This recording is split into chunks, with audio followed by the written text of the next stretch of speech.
Bring the lights down low, it's time to show. Lights, camera, you know what we mean. Behold the magic of the silver screen.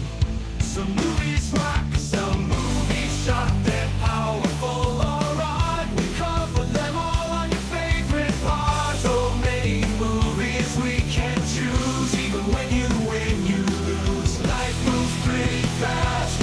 Some will fizzle and some movies last.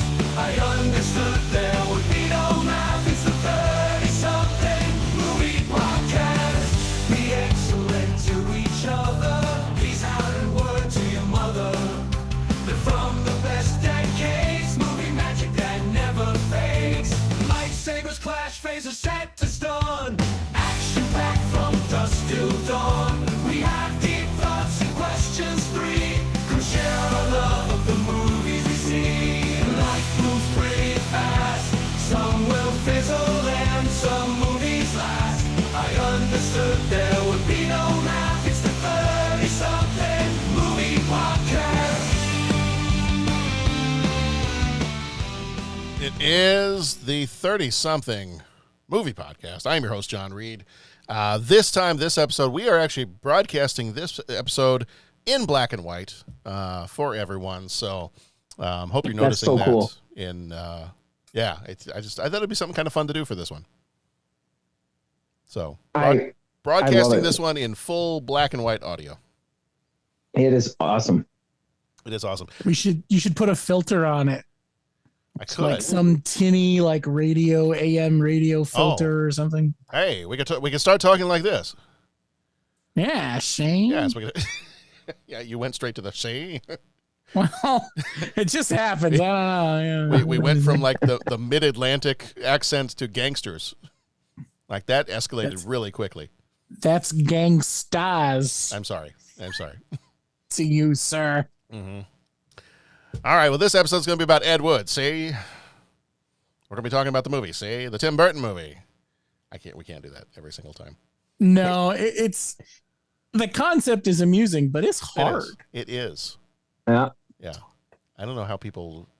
Well, I mean, people didn't talk before like the 1920s because we don't have any video of people talking. So exactly. So clearly, it must not have happened. It didn't happen. We only learned how to speak in around the 1920s. So. Yes. Something else fun. And we're talking about Ed Wood in this particular episode. The Yeah, we Tim are. Burton What? movie. Yeah, we are. So Ed, yes, yeah. The Rockahoo. Would you read the papers? The Ed Wood. But I want to share something real quick because this is one of the places where Ed Wood's movie Plan 9 from Outer Space got voted as the worst movie of all time. The book that was written in 1980 called the Golden Turkey Awards, which is very similar to like the Golden Raspberry Awards. I went to the Wikipedia page and found the list of Golden Turkey winners. Oh, And you know what I think is the real winner in this situation? us? All of us? Us, because of the categories. Because Okay. even when you win, you lose. Even when you win, you lose. Yeah. Mm. The categories, I love these category titles. There's the worst performance by a politician in a movie, worst two-headed transplant movie, All right. award for the P.T. Barnum Award for worst cinematic exploitation of a physical deformity. Okay. Mm-hmm. Worst performance as a clergyman or nun. Worst performance as Jesus Christ. Worst blaxploitation movie. Okay, I'm just gonna say it. The category: most unerotic concept in pornography. Oh. Worst performance Well, by that's an animal. interesting. Yeah, thankfully, those are not the same category. Most ludicrous race. I'm glad you said it because I was thinking right. it and I just Yeah. you like stalled my brain with that one. I was like, but Sorry. Yeah. Mm-hmm. Yeah. Worst director actually was Ed Wood, and worst film was Plan 9 from Outer Space. I am happy Well, to say there I you go. have seen the first runner-up for worst film of all time, and that is Exorcist II: The Heretic. Okay. That's fun. So, yeah. Just in case you're wondering, the worst film title is voted for a movie called Rat Fink a Boo Boo. Oh, okay. Yep. We're at the Finca Boo Boo. Huh? Yep. Yep. The title apparently was a typo that was too expensive to fix. Well, once you print the poster, Right. Mhm. Yeah. Yeah, some of my favorites, like worst casting, John Wayne as Genghis Khan. Oh, I love okay. it. I love it. I'm here for it. Mm-hmm. What was it? The one I don't agree with, worst performance as Jesus, was Ted Neely in Jesus Christ Superstar. I love that movie. Yeah. What's up with that? So Interesting. I disagree. Well, but he's saying worst Jesus. How many are there really? I mean, there's a lot. Really? I don't know. I guess I haven't watched enough movies. I don't know. I mean, there's got to be. Yeah, I don't know. There's got to be a few. Worst performance by an animal, poor Dinky the chimp from Tarzan and the Great River. Wow. But apparently he won the award because he attacked and injured the lead actor. Well, So that's good. that'll probably That's do it. good. I don't think you should be grading off an animal. Probably not. That doesn't seem fair. He's doing what animals do. Not good form. Right. Right. So, anyway, love the category names. And have you guys seen Plan 9 from Outer Space? I have not. Oh, the Lord bless you and keep you. No. Okay. Yeah. Yeah, it's something special. It's I awful.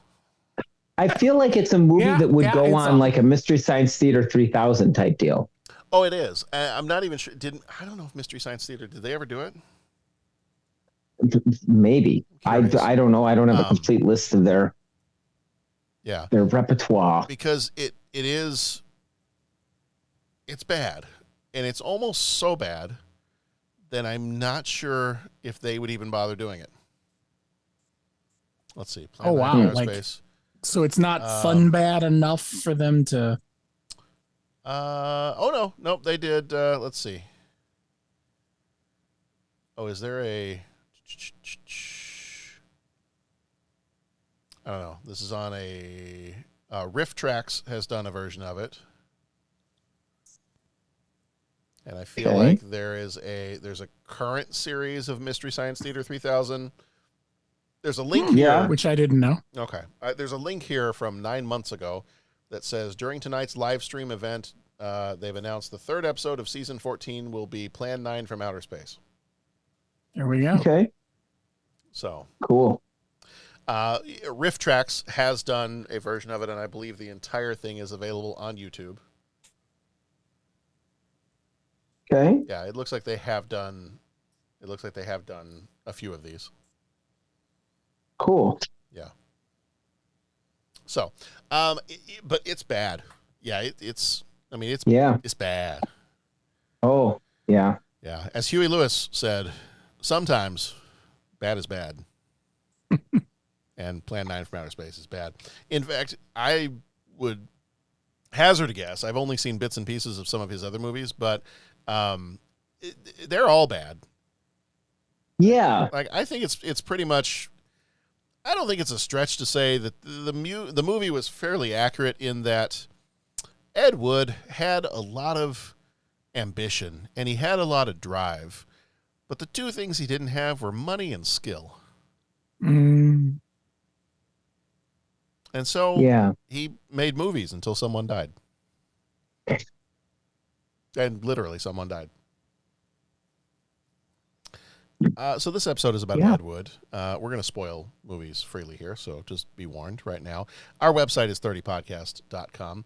I guarantee there are parts of our website that may be more entertaining than Plan 9 from Outer Space. But if you like watching hubcaps on strings fly around on camera as flying saucers, then go for it.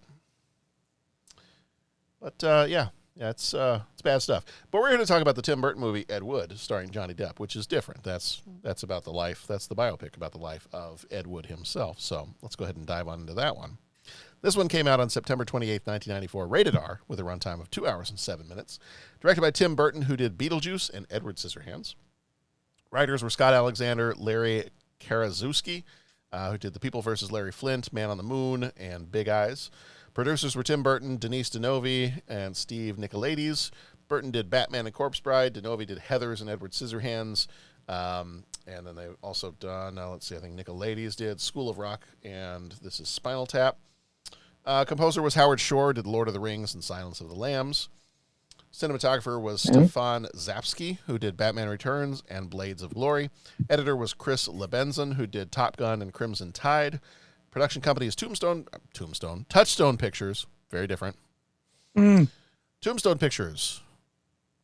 Tastes like pizza. Yes. Pizza.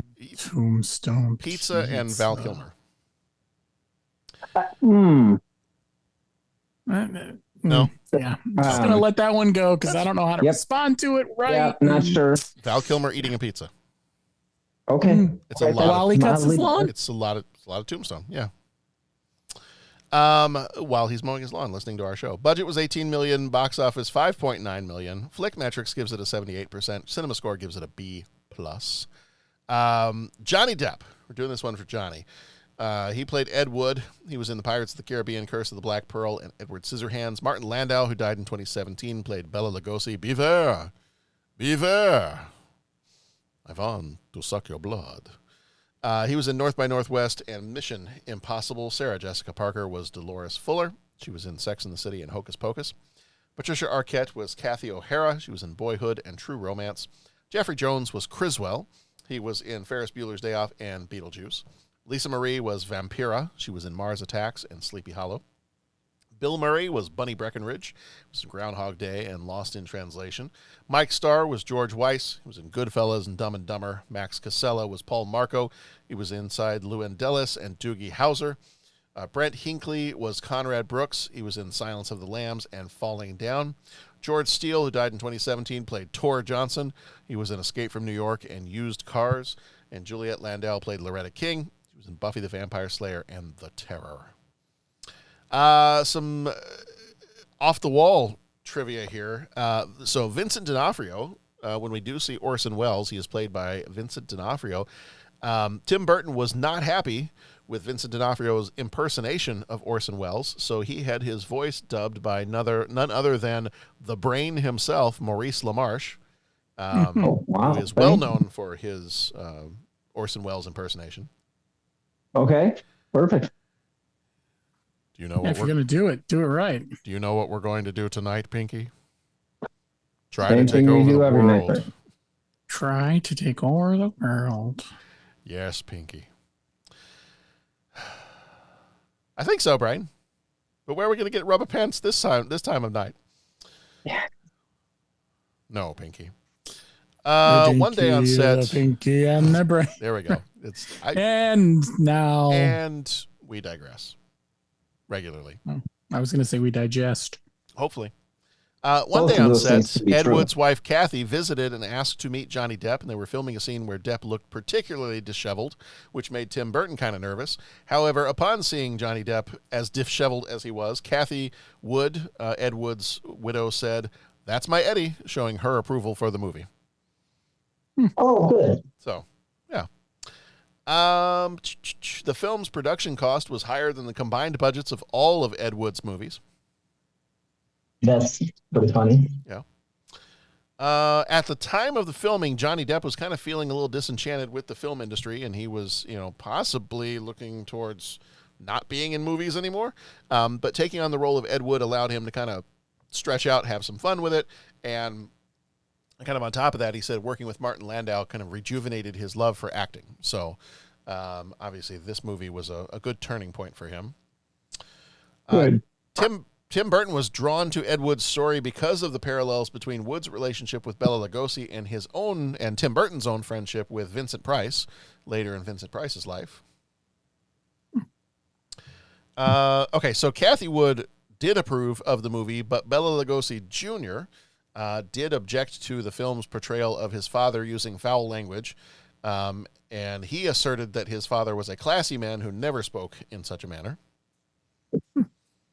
Okay.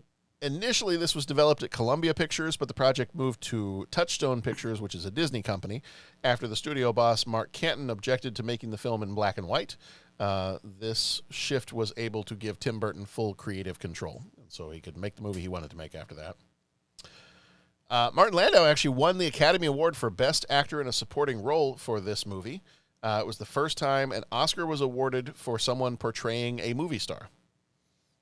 Interesting. Cate Blanchett would later win for portraying Katharine Hepburn in The Aviator. Mm-hmm. Tim Burton has stated that Ed Wood is his favorite movie among those that he has directed. Well, Okay. that makes sense when you consider his connections to it. Yeah. And then although Dolores Fuller, his first girlfriend in the movie, praised the film overall, she disputed her depiction, noting that she helped raise money for Glenn or Glenda and assisted with Ed's wardrobe. She also claimed that she left Wood due to his alcoholism, which was not depicted in this film. Okay. So Okay. she was not as reluctant as Sarah Jessica Parker's character kind of came across in this movie. It was more due to the alcoholism, it sounded like. Mm-hmm. All right. In a world where an ambitious yet struggling filmmaker dreams of Hollywood success, Ed Wood will do whatever it takes to see his dreams become a reality. After befriending his idol, Bela Lugosi, Ed is more determined than ever to make his mark on Hollywood. With a quirky cast and relentless optimism, Ed's passion leads him to create some of the most notorious films of all time.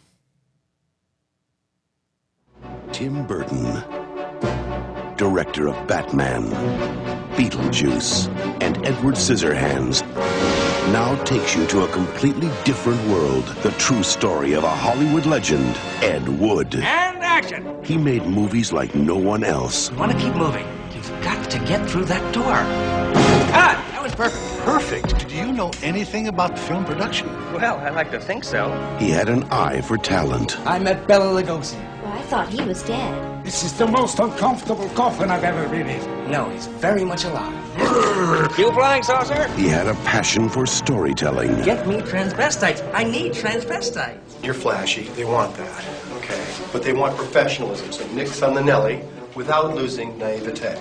What kind of a movie is this? It's science fiction. A heartbreaking romance. Grave robbers from outer space. Grave robbers from what? And he had a secret he couldn't hide. I like to dress in women's clothing. Panties, sweaters, pumps. It's just something I do. You don't like sex with girls? No, I love sex with girls. Wearing their clothes makes me feel closer to them. How can you act so casual when you're dressed like that? All right, everybody, let's finish this picture. Touchstone Pictures presents Johnny Depp, Martin Landau, Sarah Jessica Parker, Patricia Arquette, and Bill Murray in the true story Give him a hand.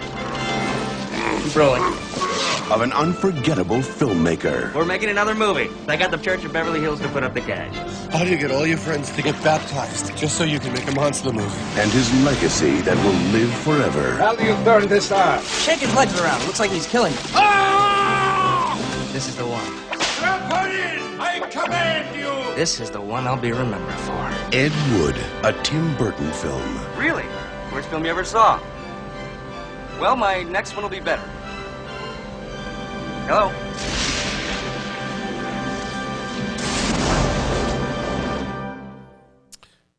All right. So, broken this one down into 10 major moments for you. In 1952, aspiring filmmaker Ed Wood struggles to break into the film industry, failing to secure a directing job for a Christine Jorgensen biopic. Ed befriends his idol, horror film actor Bela Lugosi, and persuades producer George Weiss to cast Lugosi in his film Glenn or Glenda. Ed directs Glenn or Glenda with his distinctive approach, shooting scenes in one take and using stock footage. Film is released to critical and commercial failure. Encouraged by his girlfriend, Dolores Fuller, Ed decides to finance his next film, Bride of the Atom, independently, enlisting support from various unusual sources. Mistaking her for a wealthy heiress, Ed casts Loretta King in the lead role of Bride of the Atom, only to discover later she is not rich, basically only has $300, and when he needs to go ask for more money to pay the rent on the studio they're using, she basically tells him, I gave you everything I have. So, that was not a good mistake to have made. He does convince the meatpacking tycoon Don McCoy to fund the film. After completing Bride of the Monster, Dolores breaks up with Ed due to his cross-dressing and eccentric lifestyle. Bela Lugosi checks into rehab for his morphine addiction. Ed meets Kathy O'Hara while visiting Lugosi in rehab, and she accepts his lifestyle that he is choosing, the cross-dressing. She doesn't really have much of a problem with it at all. They start a relationship, and Ed continues his filmmaking endeavors. Bela Lugosi passes away, leaving Ed without his star. Ed convinces a church to fund his sci-fi script, Grave Robbers from Outer Space. They don't really like the title very much because it just, for a church, that seems wrong. Like, you shouldn't be robbing graves. Ed faces numerous conflicts with the church over the content and title of his film, which eventually is renamed Plan 9 from Outer Space, and he persists in asserting his vision for the movie. After completing the film, Ed and Kathy attend the premiere and then head to Las Vegas to get married, ready to continue their journey together. And that is, we see them there at the end of the movie, driving away in the rain in their convertible car where the top is not working. So there's a lot of others, as we get into our deep thoughts, there's a lot of other little scenes and other stuff that happens that we'll get into, but that is kind of the quick bird's eye view, 10 major moments. So let's go ahead and let's go into our deep thoughts just a little bit here. And now, Deep Thoughts. I have an opinion on this matter. Don't mince words, Bones. What do you really think? I like it a lot. Wow. It's very deep. Thank you. All right. Let's start off with this. When was the first time you saw this movie? Just now. Really? Yeah, I had never seen this one. Oh, that's exciting. I love this. I'm excited to be a part of it. I can tell. Patrick, when was the first time you saw this? Same deal. Really? Just recently, this first time. Oh, yeah. Wow. Okay. Very cool. This is one that I don't know if I was on a Tim Burton movie kick or a Johnny Depp kick or whatever it was, but or both. Or both. This one I've probably seen. This might have been the third time I've seen this one. Okay. And yeah, it's a weird, quirky little movie. It's definitely Tim Burton. Like, there's so much of Tim Burton that comes across in it, but it's not overwhelmingly Tim Burton. I think it's the perfect, if Tim Burton was going to do a biopic, this is the perfect person for him to do a biopic of, because Ed Wood himself was so weird and quirky. He himself was strange and unusual. That I think it fits really, really well with Tim Burton's strange and unusual. Okay, that makes sense. Okay, they're a well-matched pair. Very well matched. Yes. To steal a line from the Deadpool movies, his crazy matches his crazy, and so I think they go together very well. So yes, I've seen this one 3 times, and had not seen it for quite a while though. And had done a little bit of reading years ago on, because then I got kind of interested in, Ed Wood. And I remember watching this one time and then telling my dad about watching it. He's like, well, have you ever actually seen Plan 9 from Outer Space? I'm like, no. So I remember sitting down with him and watching Plan 9 from Outer Space. And he's like, yeah, this is probably like the 3rd time I've seen this one. He's like, it's awful. And I'm watching it with him like, you're right. This is awful. I love it. And it is bad. As I said earlier, it's not good. Like, you can even get through some of the, I've read some people say online, if you need a movie to sit around with your friends, get drunk and watch a movie, it's not a bad one to sit around and get drunk and watch with your friends. But even as you get towards like the last half hour of the movie, there's not enough alcohol to make this a good movie. Right. So like it kind of even, it's bad and then it goes off the rails bad. So the real life figure of Ed Wood, was he doing these movies just cash grab, thought, hey, I'm just going to make a bunch of movies, who cares? I mean, was it? So there was some stuff that even sounded like the Canon films, like, hey, I've got a poster. Well, what's the movie about? Doesn't matter. I got a poster. Yeah. So, I found that interesting. Go ahead, Deb. Interestingly enough, I think, because we've had some of these conversations when we were talking about Damselvis, Daughter of Helvis. I think much like these shot on video movies, where the folks don't have the high quality equipment, they don't have the budget, they don't have the top tier actors, they don't have this stuff. But we were talking about when we were recording that one, we said, I think there's just with some people there's just such a drive to make a movie. Like, I have to make my art, I have to make a movie, I have to write a book, I have to make a play, I have to do something. I got to get this out of me.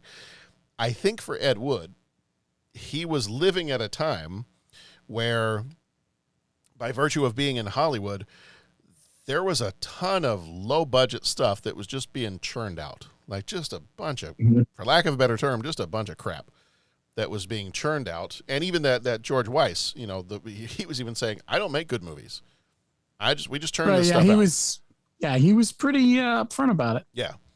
And I think for Ed Wood, he's like, that's, and I think Johnny Depp plays his character so well in the movie because he's just excited for the chance to get to make a movie. Now, will that help catapult him or maybe get him some money so he can make the movies he really wants to make? Absolutely. But you know what? I'm making a movie regardless. Right. So I'm doing exactly what I want to be doing.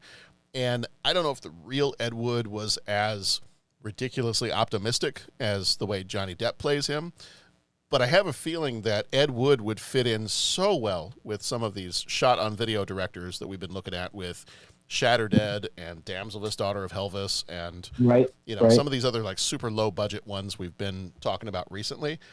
I think Ed Wood would be one of those people. Like, if he were born today, if he were alive in the 1980s making movies, in the 90s making movies, and he was in his same financial situation, I also think his ambition and his drive did not, they completely outpaced his skill. Like, I don't think he was probably a very good writer. I don't think he was a good director from everything I've ever read about him. And I think there's a certain je ne sais quoi. There you go. Took the words right out of my mouth. All right, we try to bring culture to the 30-something movie podcast at least once a year. Bringing culture to the people. At least once a year. Even if that culture is in a petri dish, we try to bring the culture at least once a year. I think there's a certain quality, the skill to be able to recognize good art and good movies and to be able to recognize how a scene is going to fit together with the overall movie. I think those directors, those auteurs that, we're using a lot of French tonight, that are really, really great at putting something together and make it visually appealing and beautiful and artistic and all those things. I don't think he had any of that. I think, for lack of a better term, I think he was artistically tone deaf. Okay. And I just don't think, I think his ambition and his drive and his love of film far exceeded his skills. Okay. And certainly his budget. Sure. So which is why I think, going back to it, which is why I think he would fit in so well with some of these shot on video folks, because not to say that they're unskilled, but I do think that there just are certain people who they may never go beyond the type of movie that they're currently making, which is low budget, lower quality, whatever, because they're just not, not everybody's a Michael Jordan. Not everybody's a Steven Spielberg. Not everybody's I don't know. Pick your favorite director.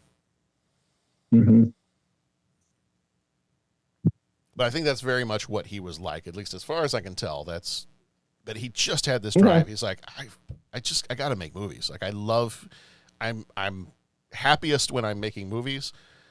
So if they're bad, at least I'm making movies. Right. All right. No press is bad press. Yeah.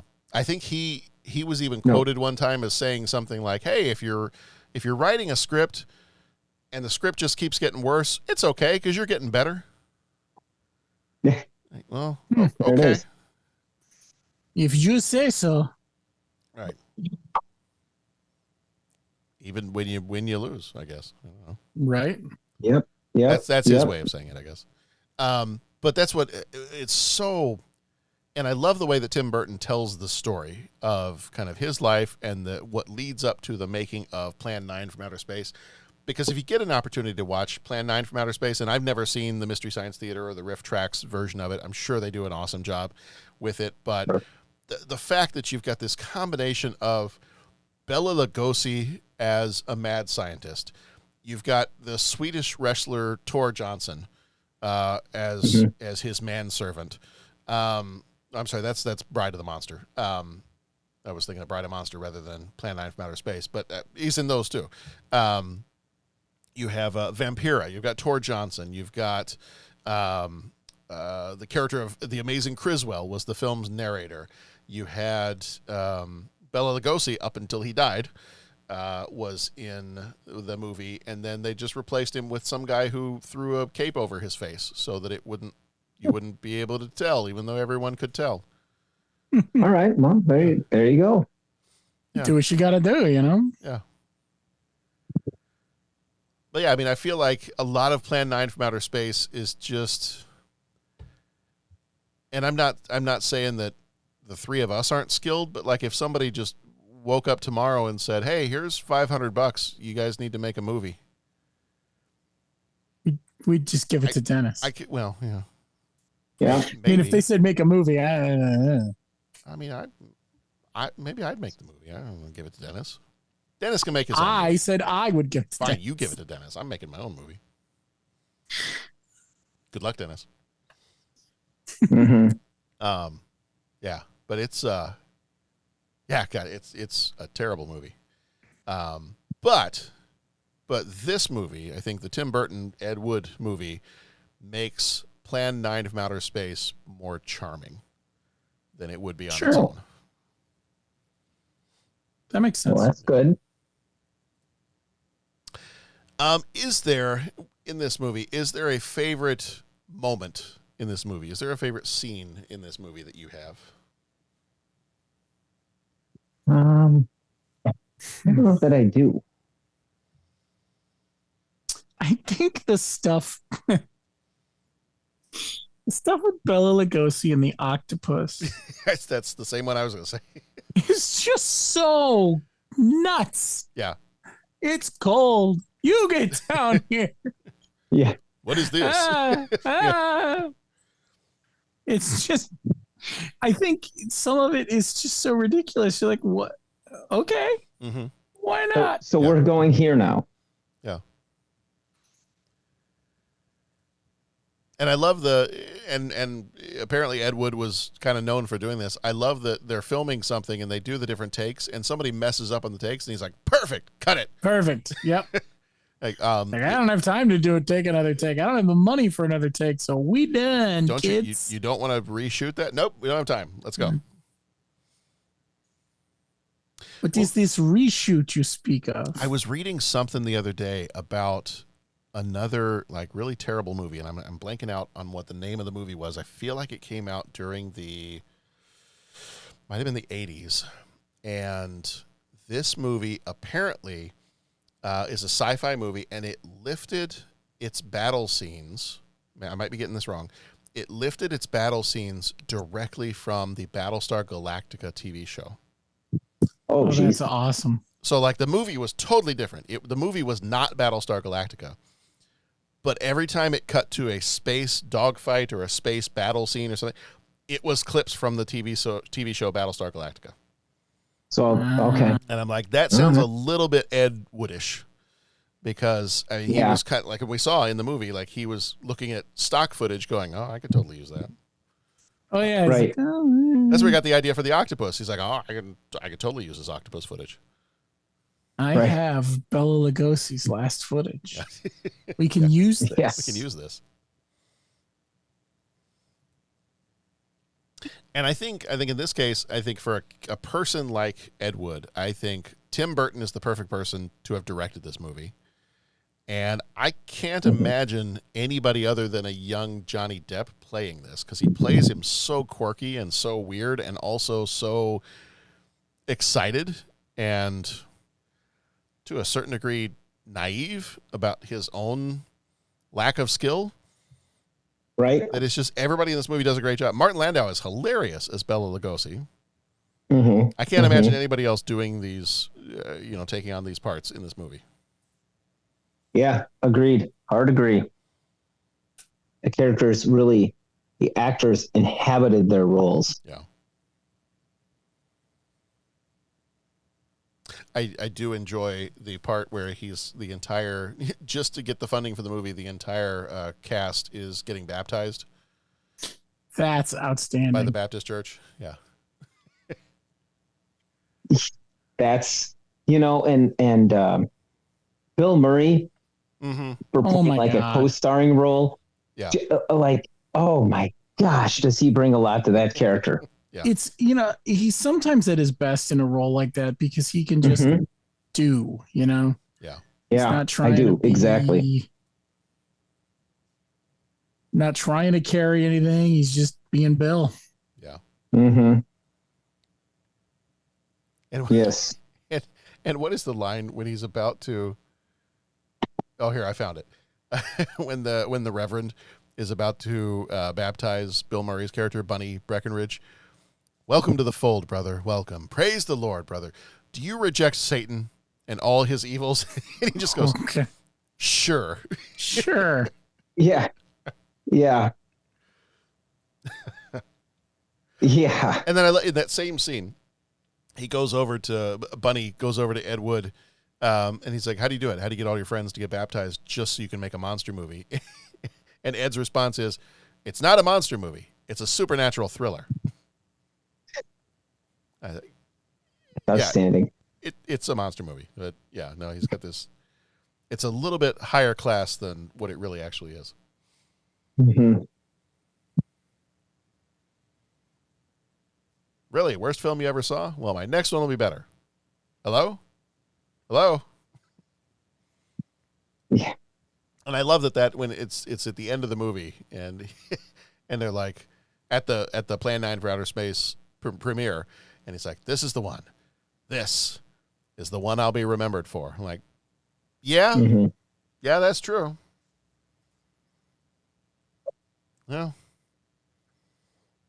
But I love all the scenes and how much it sets off Bela Lugosi to even mention Boris Karloff. Oh my God, that stuff. I can't repeat most of what he says about Boris Karloff, but no, not a fan. Not a fan. No, yeah. Anyone could do Frankenstein.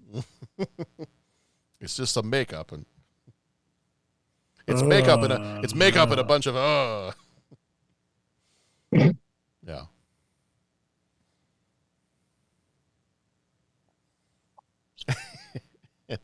And I love the I love the part where he's talking to Bunny on the phone at one point. He's like, "Listen, Bunny, hit the bars, work some parties, get me transvestites. I need transvestites. I need All right? transvestites." Okay, bye." And Bela Lugosi is just standing there. He's like, "Eddie, what kind of movie is this?" Yeah. Kind where you need transvestites. Completely convinced that he's going to be playing Dracula, but little did he know that Rocky Horror Picture Show would come out just a few years later. Right. There it is. Mm-hmm. Bearing the torch. Mm-hmm. All right. Anything else? Any other favorite scenes? Anything else before we jump into 3 questions? Just a really well done, entertaining movie that really, I think, as a jumping off point as a biopic, it knocks it out of the park, right? You want to read more about Ed Wood. You want to, did this really happen? Did it happen that way? Why? I very much enjoyed this movie. Yeah. Yeah, it is. It will make you want to go read more about Ed Wood. And if you're brave enough to catch some of his movies, they're probably on YouTube. They're at this point, I think they're all in the public domain. So feel free. They're all out there. But yeah, it really is kind of a, even though you're following this kind of hapless director, it really is kind of a love letter to movie making. It's a love letter to like the those early films, the 1940s, 1950s, and just having the drive to just create something. Like, that is absolutely where he's at. So it's a fun look at, like last week we were talking about how there was a lot in the Hudsucker Proxy where it was looking back to like the 30s and the 40s era of film, and this one, same thing. Like it's got so much fun stuff, just ways things would have been shot, ways that, you know, if you weren't working within the big studio system, this is what you were doing. Right. We don't have a permit. Run.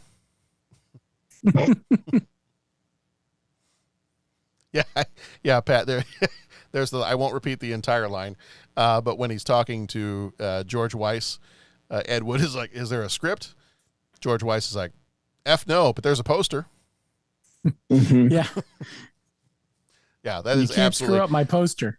George Weiss would have fit in very well with the Canon Film Group. Ed Wood would have fit in very well with a bunch of the shot on video, like B movie type folks that are around in the 80s and 90s that we've been talking about. Yeah. Right. Yeah. I met Bela Lugosi. Oh, I thought he was dead. No, he's very much alive. Well, Very much alive. Yeah. Sort of. Yeah, right. Yeah. All right. It is time for 3 questions. Questions 3.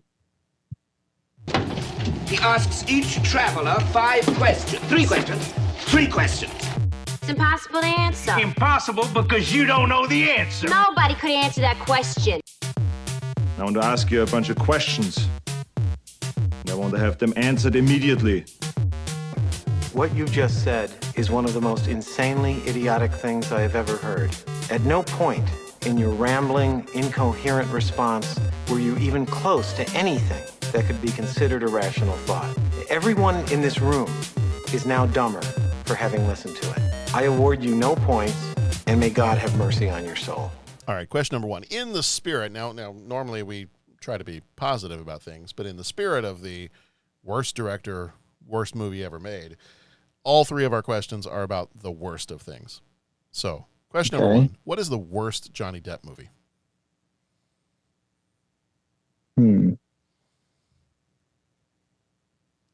Worst Johnny Depp movie. I will tell you, there was a Johnny Depp movie I started one time and never finished. I think I might have gotten like 15 minutes into it, and I was like, nope. It was called Dead Man. Not seen that. Apparently it has a good rating, good score. So I don't know. I didn't care for it. But the one I'm going to choose is the movie that I don't care what anybody says. I am totally convinced that, so Kevin Smith, comic book nerd, filmmaker, Kevin Smith, Clerks, Mallrats, all that stuff. His daughter is really good friends, possibly best friends, with Johnny Depp's daughter. Okay. And so Kevin Smith made a movie in which the 2 daughters were the main characters, and both he and Johnny Depp actually show up as other characters in this movie. It is called Yoga Hosers. Okay. No. And it is awful. Okay. Yoga Hosers. Allow me to read you the brief description of Yoga Hosers. Yeah. I'm curious. 2 teenage yoga enthusiasts team up with a legendary manhunter to battle with an ancient evil presence that is threatening their major party plans. Wow, that was a mouthful. Yeah. Let me share this with you. It's Rotten Tomatoes score is a 26%. There you go. Okay. The budget for this movie was $5 million. See, this is why I'm convinced it was just like the 2 dads were like, "Hey, let's make a movie for our daughters." Because the budget was $5 million. Anybody want to take a wild guess at what the box office was? 2 million or billion. 200,000. A little lower than that. Lower than my number or Pat's? Lower than your number, Bo. Oh, I was kidding. 100,000? Bo, if you were going to go out and buy a new car, what's the most you'd pay for a new car right now? Oh my God. I'm cheap when it comes to cars. Okay. Most I would pay is probably about 55, and that's saying something. Okay. All right. So if you were going to look at more of like a mid-range car, I know we're filming this in black and white and black and white audio, but people can't see your face. Less than 45? Yes. Run that figure. Less than 35? No. Okay. Holy buckets. The box office for Yoga Hosers was $38,784. Okay. On a budget of $5 million. Okay. Damn. It's nice to have money to throw around, man. So the lesson here is sometimes the investments you put into your kids don't always come back. Right. Right? Yeah. Oof, duh. Oof, duh. Yeah. So, no, awful movie. In fact, I think I got maybe 45 minutes into it, and then I was like, life is too short. Yeah. That just sounds, honestly terrible. So, yeah. So I'm going with that one as my least favorite Johnny Depp movie. However, if anybody's interested, it's free to watch now on Tubi. Well, there you go. Well, there you go. Now it's free. So if you're so inclined, you can head over to Tubi and watch Yoga Hosers for free. Yeah, it just might come to that. I mean, it'll still cost you something, but it's free to watch. Monetarily, it's free. Worst Johnny Depp movie I've seen.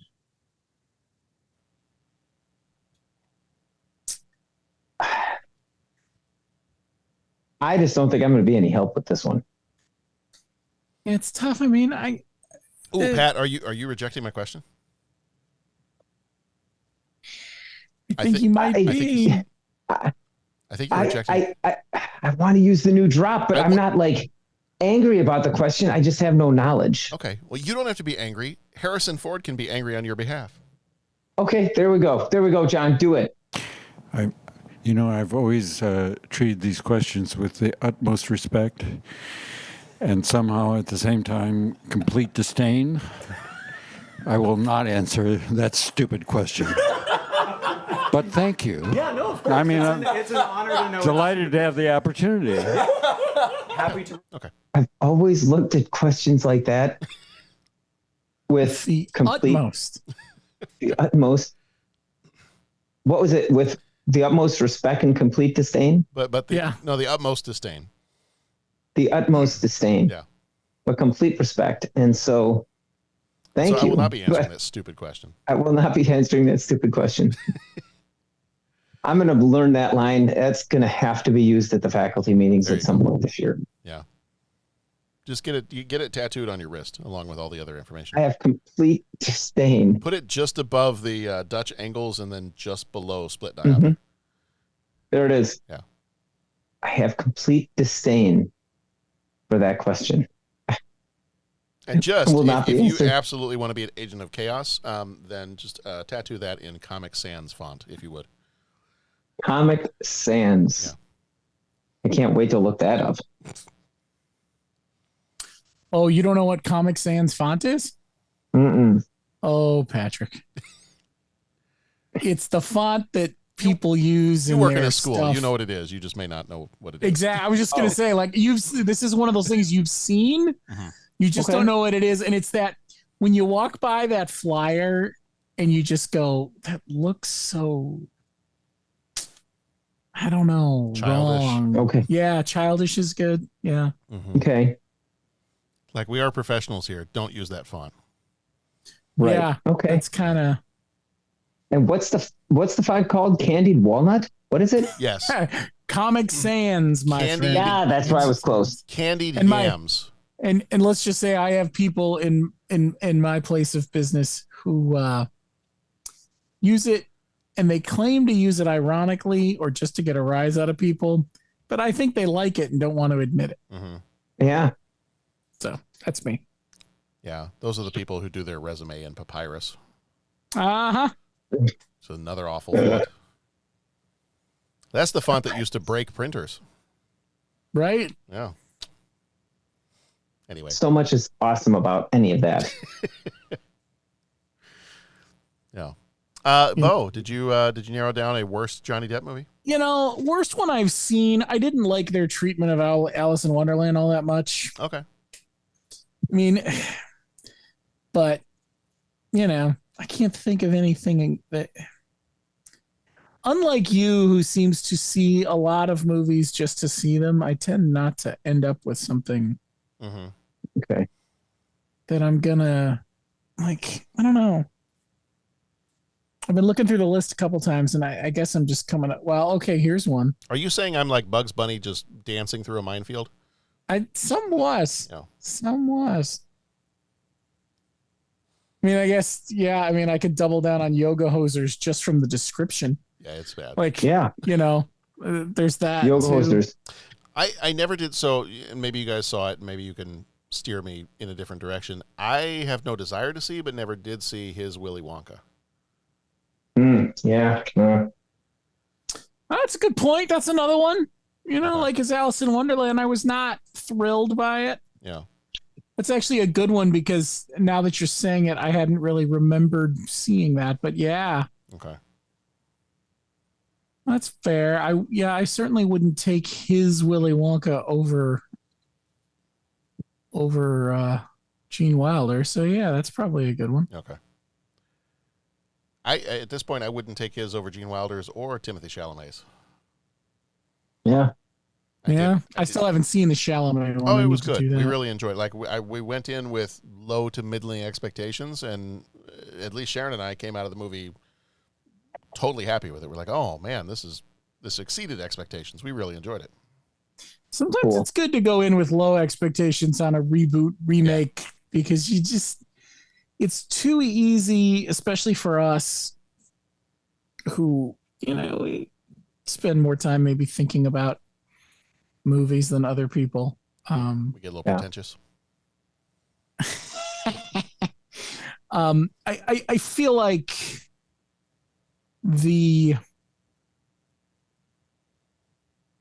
it's easy to walk in with with a big expectation on a reboot or a remake. Be like, oh, this is going to be great. It's going to be like the other one.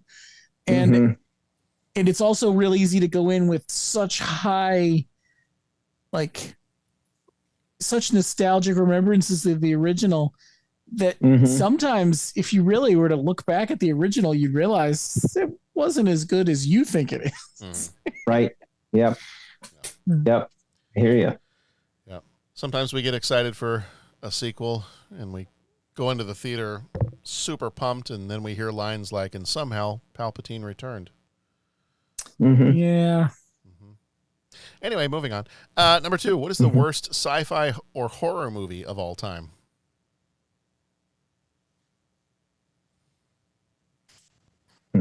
Well, it sounds like it's Plan 9, but it probably is. But I you haven't seen Plan 9. So what is the worst one you've seen? Worst one I've seen.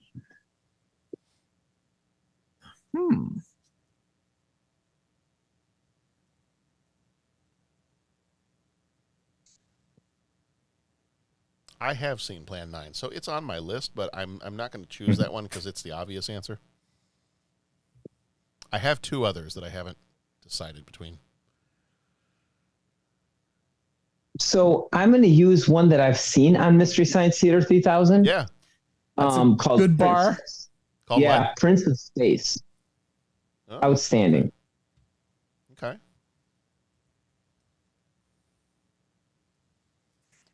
Prince of Space from 1959.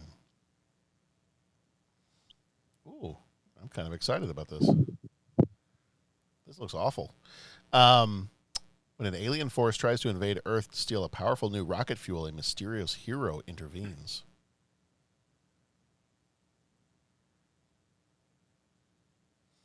All right. Oh, wow. This description's even better.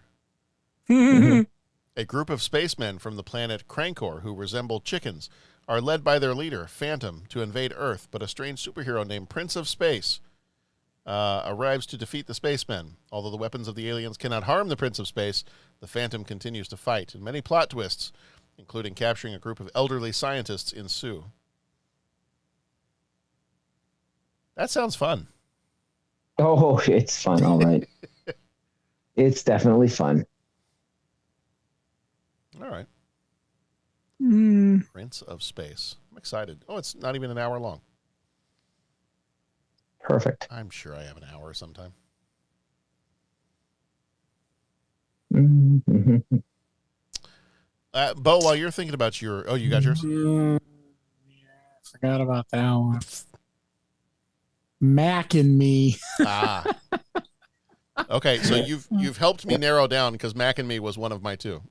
And then the other one that's on this list that I like from it's weird because I some of these you think about, you're like, yeah, but it's terrible, but I kind of liked it because I'm a basic, you know.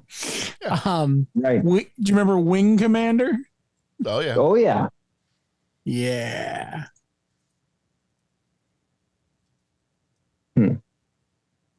So Wing Commander was pretty bad now that I think about it,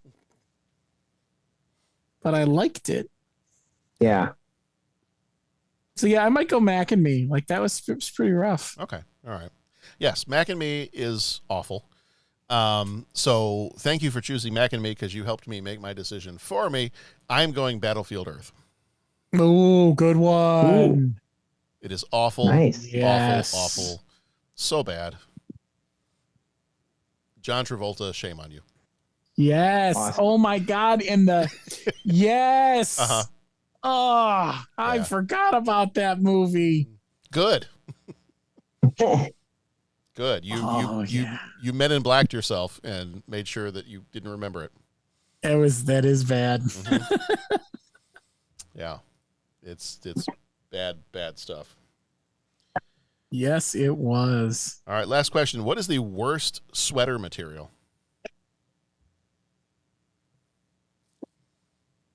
Anything that's itchy. Yeah. I was gonna say wool.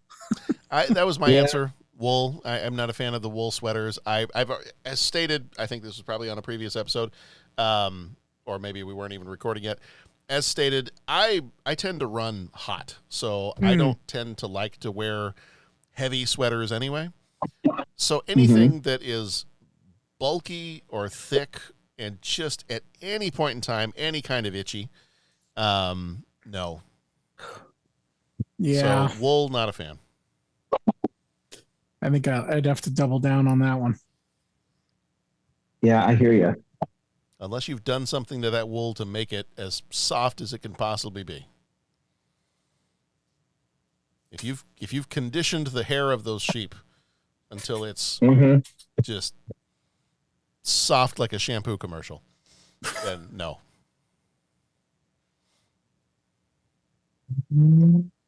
All right, I think we all agree. I don't know what to say about conditioning the sheep. I don't know. It's wool. That's a whole thing there. That's probably not even something you can do. I don't know. You're Describe right. to us the process by which one conditions a sheep. So right. moving on. Step one. No, I don't know. Remove the wristwatch. What's that? Nothing. It took a second. There's a song that I once heard on a Dr. Demento show a billion years ago. Just the fact that you said Dr. Demento has me so happy right now. Yeah, Oh, geez. it was. So, okay, I was working with this guy, Jim, and he tells me about this song. He's like, I heard it the other night on Dr. Demento. Mm-hmm. I was like, I am never going to hear this crazy song because I wasn't listening. Sure enough, a couple years later, driving around late at night, I happened to have it on, and they played this song. And guys, it's too good, but we're a family-friendly podcast, so I'm not going to say it until the recording's over. Oh, okay. And yeah, There it is. there it is. I'm excited. I'm excited to find out what this is. You're excited? I'm excited. Yeah. I don't know what that is, but okay. I'm so excited I can't even speak anymore. Right? Mm-hmm. All right. I thought it was something to do with you get Spider-Man's powers by being excited. It could be. Ooh, see, that's good. I like that. Could be. All right. I think we've exhausted all of our answers to these questions. Indeed. Yes. So, if you have a least favorite sweater material, feel free to share. If you have a worst sci-fi movie ever or a worst Johnny Depp movie, we'd love to hear from you as well. What are your least favorite ones? But yeah, this is a fun month. I love weird movies, and this is our fun month to kind of dive into some weird movies. So, as always, I tend to look forward to that kind of stuff. But thank you for being here with us, everybody, all of our listeners. This is our Outside the Ordinary month. We have on our Patreon, we've done Damselvis, Daughter of Helvis. Alien Romulus is our Patreon short. So far, we have done Highlander 2, The Crappening, The Hudsucker Proxy. This week was Ed Wood. I believe sometime in the next few days, we may have an episode coming out for Deadpool and Wolverine, if Pat and I can get ourselves together to get that out in time. So we'll be doing that soon. I think Pat's going to go see it one more time just to freshen himself up a bit on the Deadpool and Wolverine trivia knowledge. Yeah, that movie's like drinking from a fire hose. Just to saturate yourself one more time with all of the different Easter eggs and references. And awesomeness that is Wolverine. And the awesomeness that is Wolverine, too. And then after that, we got Forrest Gump, and then we've got Immortal Beloved as we're finishing off the month. And then there we go. Will finish out the month of August for us. So thank you, gents, for being here. Thank you, John. I always enjoy talking about a quirky movie with my quirky friends. Great seeing you too, Patrick. So, yes. All right. Yes. Everybody, be excellent to each other. Go watch some good movies. Go watch some bad movies, too. It really doesn't matter. And we'll see you back here next time. Bye. Bring the lights down low, it's time to show. Lights, camera, you know what we mean. Behold the magic of the silver screen. Some movies rock.